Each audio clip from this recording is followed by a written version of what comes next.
예레미야 22장 20절에서 23절까지 말씀 묵상하겠습니다. 22장 20절에서 23절까지 말씀 읽겠습니다. 너는 레바논에 올라 외치며 바산에서 내 소리를 높이며 아바림에서 외치라. 이는 너를 사랑하는 자가 다 멸망하였음이라. 네가 평안할 때에 내가 네게 말하였으나 네 말이 나는 듣지 아니하리라 하였나니 네가 어려서부터 내 목소리를 청종하지 아니함이 네 습관이라. 네 목자들은 다 바람에 삼켜질 것이요 너를 사랑하는 자들은 사로잡혀 가리니 그때 네가 반드시 내 모든 악 때문에 수치와 욕을 당하리라. 레바논에 살면서 백향목에 깃들이는 자여, 여인이 해산하는 고통 같은 고통이 네게 임할 때에 너의 가련함이 얼마나 심하랴. 아멘. 완악함과 불순종의 습관을 버려라. 여호야김 왕의 폭정.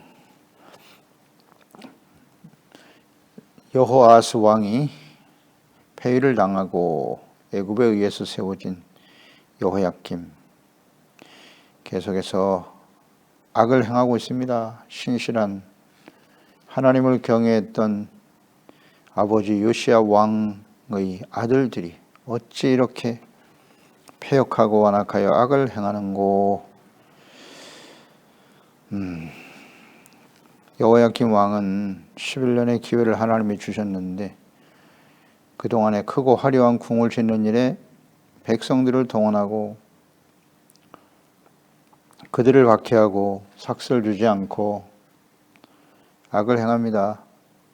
하나님의 나라, 이스라엘 왕의 정체성과 사명에 대한 인식이 전혀 없어요.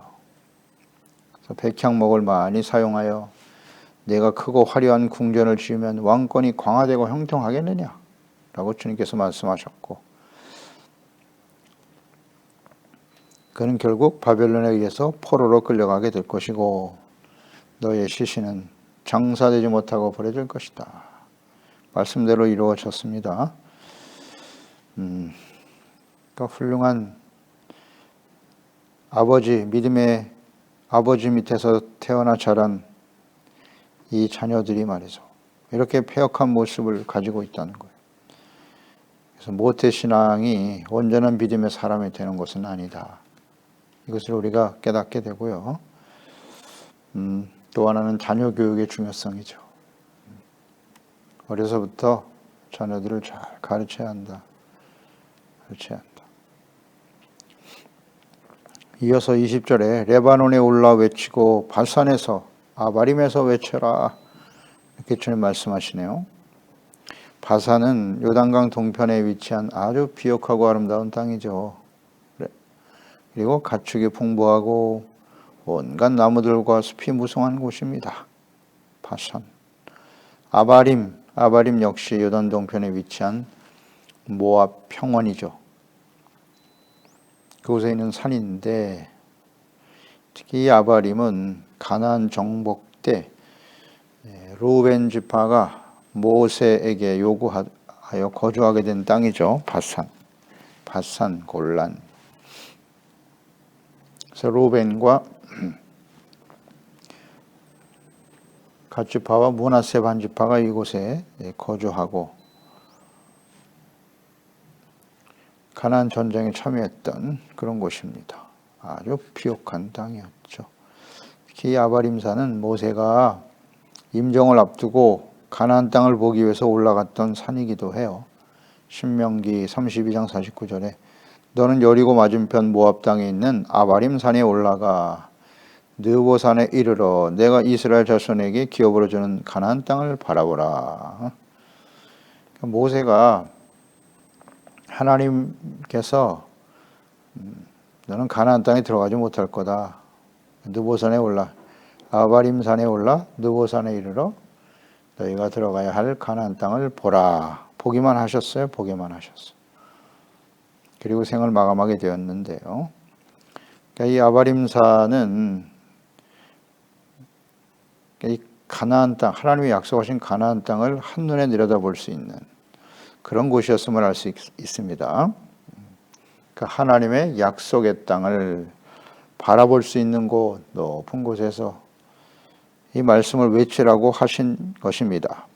이 높은 산에 올라가 외치라고 하신 이유는 분명하겠죠. 산꼭대기에서 유다 전체를 바라보면서 약속의 땅 전체를 바라보며 그 땅에 사는 백성들이 듣도록 하기 위해서 또 패역한 요시의 아들들 여호야김 왕과 이어질 왕조들이 멸망할 것을 외치라고 말씀하신 겁니다. 그래서 모든 백성들이 다 듣고 깨닫게 하라, 그런 의미로 산에 올라가서 외치라고 하셨겠지요. 비옥하고 아름다운 땅, 하나님이 얻게 하신 그 은혜와 축복의 땅이 이방인들에 의해서 짓밟히게 될 것입니다. 이 백성들이 하나님의 말씀을 듣고 돌아오기를 간절히 원하시는 마음이겠죠. 이는 너를 사랑하는 자가 다 멸망하였음이라 그랬어요. 사랑하는 자. 그 사랑하는 자가 다 멸망한다. 너를 사랑하는 자, 왕과 유다의 백성들이 하나님을 버리고 온갖 우상 숭배에 빠져서 하나님보다 우상을 더 사랑하고 부와 세속적인 욕망을 더 사랑하여 악을 행하는 유다의 왕들과 언약의 백성들이 멸망을 당하게 될 것이다. 너를 사랑하는 자가 다 멸망한다. 패역한 하나님의 백성들이 멸망의 길을 가게 된다.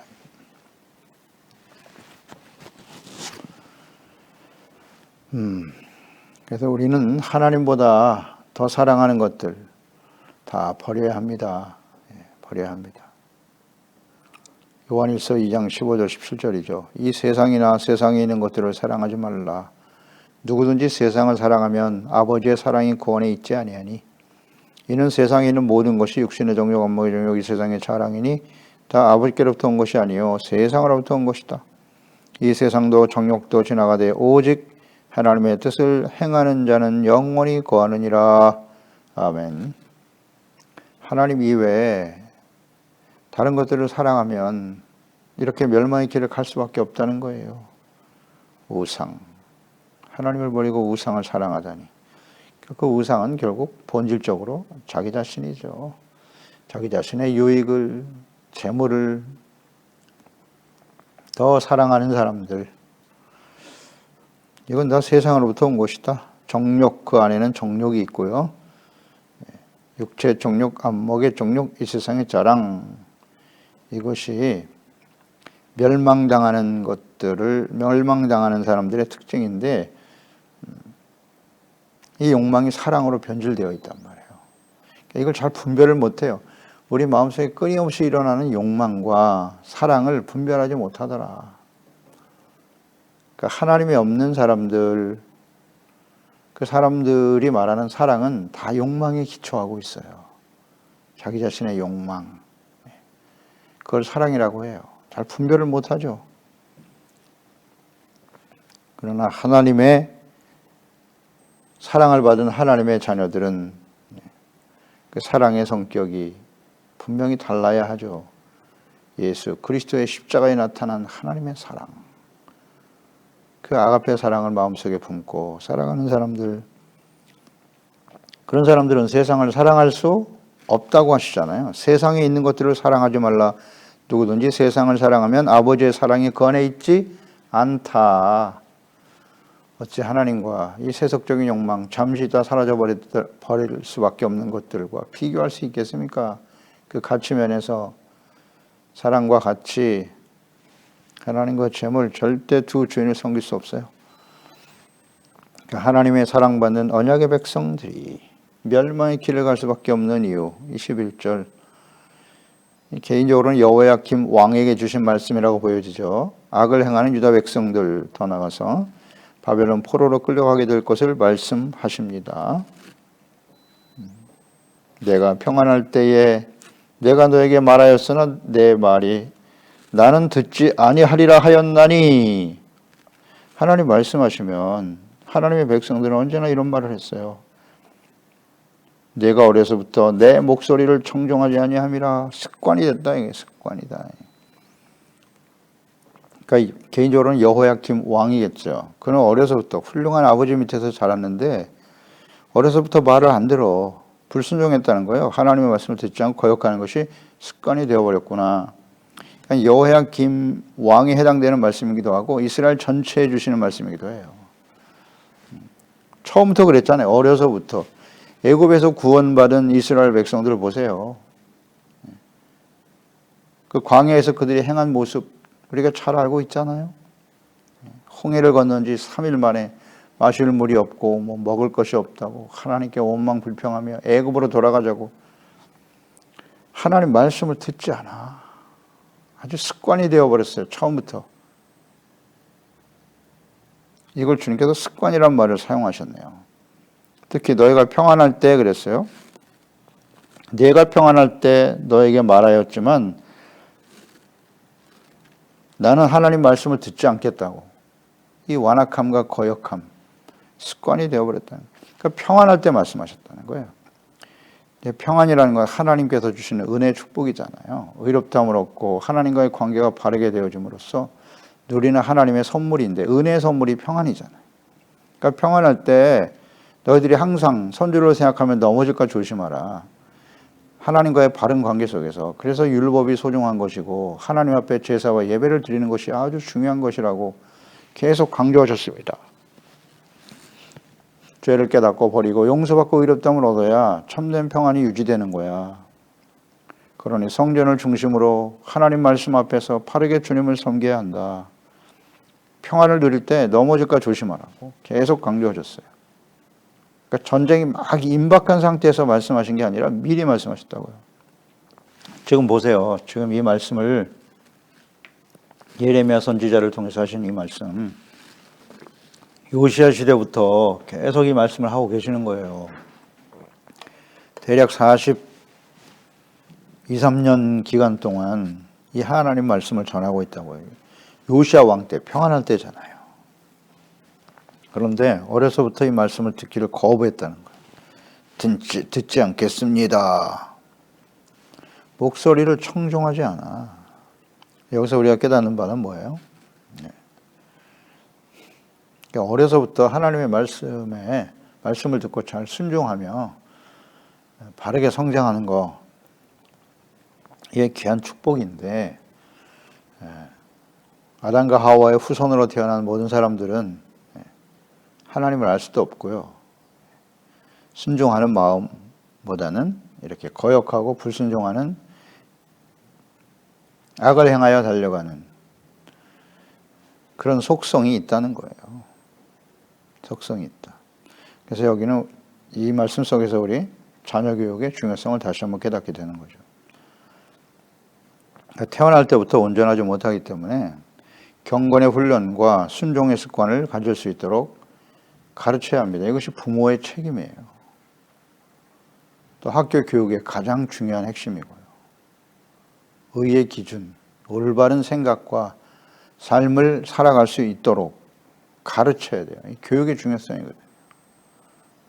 그러니까 이런 말이 있잖아요. 생각이 바뀌면 행동이 바뀌고 또 행동이 바뀌면 습관을 바꿀 수 있다. 습관은 인생과 운명을 바꾼다. 그런 말이 있죠. 생각, 행동, 습관, 그 다음 인격을 바꾸게 되고 인생과 운명을 바꾸는. 그러니까 어려서부터 올바른 생각을 가질 수 있도록 끊임없이 가르쳐야 됩니다. 생각과 마음이 기초예요. 바른 생각을 가질 수 있도록 생각이 행동으로 나타나니까 그것이 반복되면 습관이 되는 것이고 거기서 벗어나지 못하고 잘못된 습관을 가지게 되면 실패하고 불행한 인생을 살게 되는 것이죠. 특히 하나님의 자녀들에게 있어서 어려서부터니까요. 그러니까 성령으로 거듭나고 구원받은 그때부터 하나님의 자녀 그리스도인들은 처음 믿을 때부터 바르게 가르치고 배워야 하는 것입니다. 어린 아이일 때부터도 바르게 가르쳐야 하지만 신앙생활을 시작할 때부터 하나님의 말씀으로 잘 교육을 받아야 돼요. 훈련을 받아야 됩니다. 그러니까 나이가 들어서 오랜 시간 동안 하나님이 없이 세상에 살다가 돌아온 하나님의 사람들, 하나님의 자녀들 매우 힘들겠죠. 바뀌기 어렵습니다. 강력한 성령의 역사하심이 없으면 하나님의 말씀을 배운다고 해도 쉽게 바뀌지 않아요.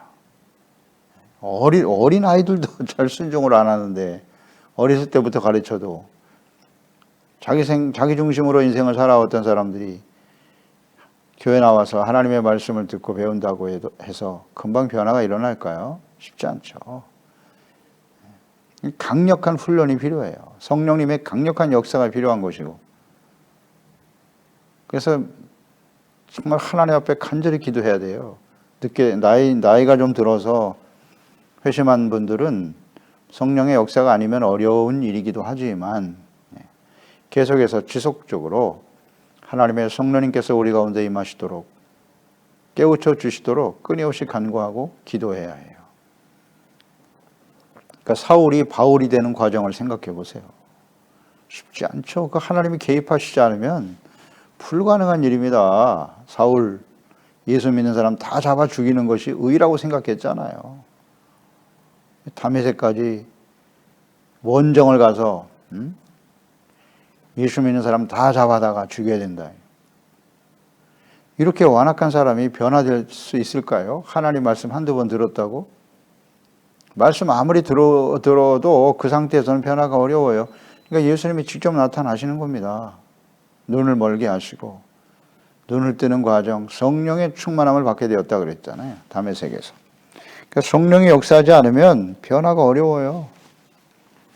그래서 우리 자녀들을 위해서도 어린 자녀니까 그냥 듣겠지, 교회만 보내놓으면 되겠지, 안 그래요. 전혀 그렇지 않아요. 모태신앙이라고 해서 다 믿음이 좋습니까? 아니요. 반항하고 어쩔 수 없이 아주 지극히 습관적인 잘못된 신앙의 모습을 갖고 있는 자녀들이 많아요. 모태신앙이.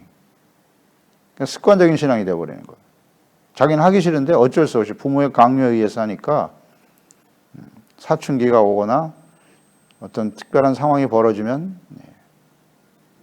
하나님을 떠나버리죠. 또 세상 유혹이 찾아오면 쉽게 그 유혹에 넘어지게 되는 거예요. 확신이 없으니까. 누구의 강요에서 하는 신앙생활이니까 그렇잖아요. 이거 조심해야 됩니다. 그냥 교회 학교만 다닌다고 해서 다 되는 게 아니에요.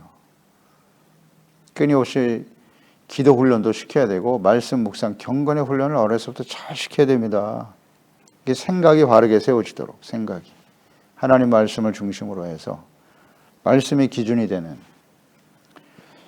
그래서 하나님의 말씀을 끊임없이 가르쳐야 하고 그 말씀대로 순종하는 본을 부모님들이 보여줘야죠. 삶을 통해서 가르치고. 근데 아이들이 점점 커서 이제 사춘기 되고 요새 초등학교만 다녀도 아이들 다 알거든요. 부모가 무슨 생각을 하고 어디에 가치와 의미를 두고 인생을 살아가는지 요새 애들 똑똑해서 다 알아요. 그러니까 하나님 말씀을 이제 배우고 말씀과 부모의 삶을 비춰보는 거지. 전혀 맞지 않아. 그러니까 여기서 자녀들이 갈등하게 되고 하나님을 믿는 믿음에서 벗어나는 거예요. 그래서 어려서부터 올바른 생각을 가질 수 있도록 부모님들이 정말 말씀과 그 말씀에 순종하는 삶을 본을 보이는 일에 힘써야 돼요. 그리고 끊임없이 기도해야 됩니다. 우리 자녀들이 하나님의 성령으로 거듭나게 하시고 지혜와 계시형을 주사 하나님을 바르게 알게 하시고 하나님과 예수 그리스도 말씀 안에서 인격적인 교제가 이루어지게 하여 주시옵소서. 끊임없이 기도해야 돼요. 성령의 도우심이 없으면 어렵습니다. 그래서 하나님의 말씀과 생각이 마음에 잘 새겨지도록 부지런히 가르치고 기도해야 하는 것이죠. 그러니까 우리의 생각을 바로잡는 일이 얼마나 중요한지. 로마서 8장 5절로 6절에 육신을 따르는 자는 육신의 일을, 영을 따르는 자는 영의 일을 생각한다. 육신의 생각은 사망이고 영의 생각은 생명과 평안이다. 육신의 생각을 바로잡지 못하면 사망으로 가는 겁니다. 그러니까 영의 생각을 가질 수 있도록, 영의 생각이 하나님, 영이신 하나님의 생각이잖아요. 성경이 가득하죠. 그러니 하나님의 말씀 앞에 자신의 생각을 쳐서 복종시키는 훈련을 끊임없이 해야 돼요. 골로새 3장 2절로 5절에 위의 것을 생각하고 땅의 것을 생각하지 말라. 이는 너희가 죽었고 너희 생명이 그리스도와 함께 하나님 안에 감추어졌습니다. 우리 생명이신 그리스도께서 나타나실 그때에 너희도 그와 함께 영광 중에 나타나리라. 그러므로 땅에 있는 지체를 죽여라. 곧 음란, 부정, 사욕, 악한 정욕, 탐심이니 탐심은 우상숭배니라. 땅에 있는 생각, 육체의 생각이죠. 다 탐심과 우상숭배로 나타난다. 이것을 어떻게 정리할 것이냐는 거예요. 분별력이 있어야 되잖아요.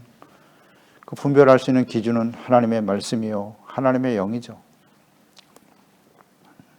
생각을 바르게 해야 한다. 그래야 바른 행동과 습관으로 나타날 것이다. 이건 어려서부터, 처음 믿을 때부터 바르게 정립될 수 있도록 해야 합니다. 22절, 23절에 생각을 지키지 못하고 하나님의 말씀을 청정하지 않고 거역하는 습관을 가진 왕과 백성들이 당하게 될 일은 무엇이뇨? 22절에 내 목자들은 다 바람에 삼켜질 것이고 너를 사랑하는 자들은 사로잡혀 가게 될 거고 그때 내가 반드시 내 모든 악 때문에 악이 원인이에요. 수치와 욕을 당하리라.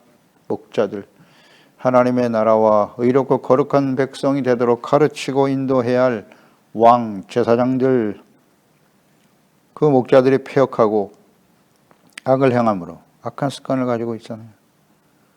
그래서 사랑하는 가족들이 죽임을 당하고 포로로 끌려가는 수치와 모욕을 당하고 참담한 일을 맞이하게 될 것이다. 그러니까 생각을 바꾸지 못하면 잘못된 행동을 일삼게 되고 그것이 습관이 되어버린 것이 이스라엘의 역사거든요.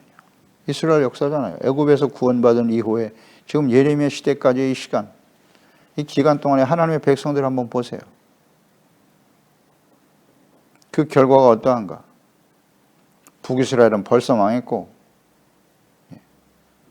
그 망해가는 것을 보면서도 또다시 그 길을 가고 있는 이 언약의 백성, 유다 예루살렘 백성들을 보세요. 예수님 당시에도 마찬가지고 그렇게 70년 연단을 받고 새로 시작한 예루살렘, 그 이후에 하나님의 자녀 백성들은 어떻게 되었나요? 하나님의 아들을 직접 보냈고 그 우연히 일어난 일입니까? 선지서를 통해서 여러 번 강조하고 말씀하셨잖아요. 메시아 그리스도가 어떤 모습으로 오실 것인지 전혀 이해를 못하죠. 직접 보내셨는데 예수님은 십자가에 못 박아버리잖아요. 하나님의 아들 그리스도를. 이게 하나님의 백성들의 모습이에요. 그러니까 이것이 그들만의 모습이냐? 아니요. 모든 시대의 그리스도인들, 하나님의 자녀들, 은혜로 구원받은 하나님의 자녀와 백성들에게 가지고 있는 잘못된 습관이에요. 생각이 잘못되어 있어요. 그러니 우리는 생각을 잘 지켜야 돼요. 뭐로 지킬 만한 것보다 내 마음을 지켜라. 마음과 생각 어떻게 지켜야 할까요? 끊임없이 하나님의 말씀을 묵상하고 말씀과 성령이 우리 가운데 임재하시도록 우리의 마음과 생각을 주관하시도록 끊임없이 기도해야 되는 거예요. 그게 기도의 초점이에요.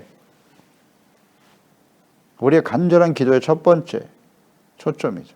목적이고 이유예요. 그래서 잘못된 생각을 버리는 것이 회개잖아요. 잘못된 생각을 버리고 하나님의 말씀을 받아들여서 주님의 생각과 뜻을 따르는 것, 이것이 경건의 훈련이에요. 끊임없이 계속해야 돼요. 이거는 한번 과거 완료로 끝날 일이 아닙니다. 우리가 인생 마감하는 그날까지. 그래서 하나님의 말씀을 기록하신 목적이 바로 책망과 교훈이거든요. 의로 교육하는 말씀이에요. 그 말씀을 떠나서 어떻게 우리가 올바른 생각을 하고 선과 악을 분별하며 사망과 생명의 길, 이건 우리는 선택하며 가야 될 길인데 바른 선택을 할 수가 없습니다. 그저 자기가 옳은 대로 자기 판단대로 사는 거예요. 하나님의 말씀이 없으면. 참 안타까운 현실 아닙니까? 이렇게 자세하게 기록하여 남기셨는데 교훈과 책망, 의로 교육하고 하나님의 사람으로 온전하게 하기 위해서 선을 행할 능력을 갖추기 위해서 성경을 자세하게 기록하여 우리에게 남기셨는데 이 말씀에 관심이 없으니 잘 몰라요. 다시 한번 강조합니다. 하나님의 백성들이 멸망한 하나님의 공의의 심판 앞에 떨어진 이유가 뭐다? 무지입니다. 무지와 또 하나는 들어도 지키지 않는 완악함이에요. 무지와 완악함. 이 백성들이 완악하다잖아요. 어려서부터 하나님의 말씀을 받아들이지 않아. 나는 말씀대로 안 할 거예요. 반항하는 거예요. 이게 아주 습관이 되어버렸어요. 그게 멸망의 원인이다.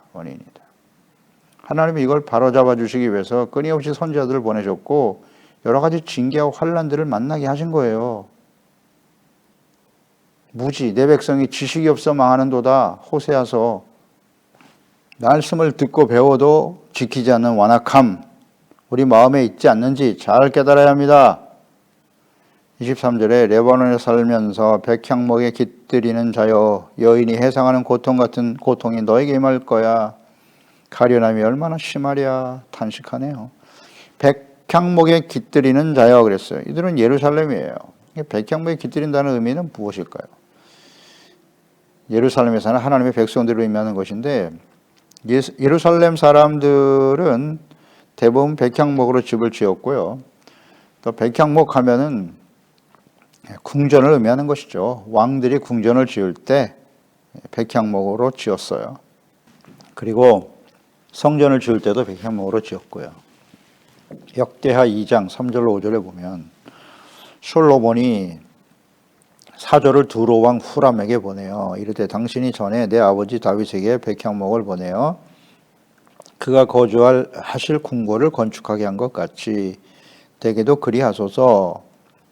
이제 내가 나의 하나님 여호와 이름을 위하여 성전을 건축하여 구별하여 드리고, 이 말씀이 나오죠. 그러니까 백향목 궁에 사는 일단은 왕들이죠. 궁궐을 백향목으로 지었으니까 백향목에 거주하면서 궁궐에 앉아서 백성들을 다스리려고 하는 이 유다의 왕들, 그리고 성전을 백향목으로 지어놓고 그 성전에 깃들이는 자들, 예배와 제사를 드리기는 하는데 그 마음속에는 온갖 죄악으로 가득하고 이 완악함과 교만으로 가득하더라. 그 예배의 의미도 모르고 그냥 형식적인 외식하는 신앙생활이죠. 이 백향목에 거하는 자들은 교회 안에 있는데 교인이라고 하는, 그리스도인이라고 하는 이름은 가지고 있으나 하나님의 뜻에는 관심이 없고 자신의 생각을 쳐서 복종시키는 일에는 관심이 없고 오직 자신의 생각과 욕망과 뜻, 사랑과 욕망을 구별하지 못하죠. 하나님을 사랑하는 것은 그 말씀을 가지고 지키는 것인데 오직 자신의 생각과 뜻을 주장하려고 하는 사람들, 그들이 결국 이와 같은 일을 만나게 될 것이다. 해산하는 고통을 당하게 된다라고 말씀하셨네요. 해산하는 여인이 당하는 고통과 같이 고통이 임할 것이다. 이것은 모든 시대에 적용되는 겁니다. 데살로니가전서 5장 1절로 9절이죠. 형제들아, 때와 시기에 관한 너에게 쓸 것이 없으면 주의 날이 밤에 도둑같이 이를 줄을 너희 자신이 잘 알기 때문이야. 그들이 평안하다 안전하다 할 그때에 임신한 여자에게 해산의 고통이 이름과 같이 멸망이 갑자기 그들에게 이르리니 결코 피하지 못하리라. 그러므로 형제들아, 너희는 어둠에 있지 않잖아. 그날이 도둑같이 너에게 임하지 못할 것인데 너희는 다 빛의 아들이야. 우리가 밤이나 어둠에 속하지 아니하였으니 그러므로 우리는 다른 이들과 같이 자지 말고 오직 깨어 정신을 차리자. 믿음과 사랑에 호신경을 붙이고 구원의 소망의 투구를 쓰자. 하나님이 우리를 세우심은 노하심에 이르게 하심이 아니요 오직 우리 주 예수 그리스도로 말미암아 구원을 받게 하려 하심이니라. 아멘입니다. 주님의 뜻은 멸망이 아니에요. 우리를 구원하기 위해서 예수님을 보내셨고 끊임없이 선지자들 보내서 이 말씀을 하고 계신 겁니다. 우리는 어떤 선택을 해야 할까요? 기도하겠습니다. 하나님 아버지, 오늘도 주님의 말씀을 듣습니다. 하나님의 택하심을 받은 구원받은 하나님의 자녀들이 이렇게 멸망의 길을, 수치와 멸망의 길을 갈 수밖에 없는 이유가 무엇이뇨? 우리 말씀을 통해 잘 압니다. 어려서부터 하나님의 말씀을 듣지만 그것을 거부하고 불순종하는 완악함의 습관이 되어져 있다. 생각이 행동이 습관을 만들고 그것이 인생의 운명을 결정하는 것이라고 했는데 이스라엘 백성들의 멸망의 원인은 뭐다? 생각이 잘못되어 있어요. 하나님의 생각과 자신의 생각 가운데 끊임없이 갈등하며 살아가는 것인데 하나님의 말씀을 통한 하나님의 생각을 받아들여서 의와 거룩한 행동을 통하여 우리 자신을 구원할 뿐만 아니라 모든 사람들을 구원의 길로 인도하는 일에 쓰임받는 우리 소중한 지체와 가족들, 특별히 우리 소중한 자녀들이 될 수 있도록 주의 성령님께서 지혜와 계시의 영으로 하나님을 경외케 하는 영으로 감동하시고 인도하여 주시옵소서. 예수님의 이름으로 기도드리옵나이다. 아멘.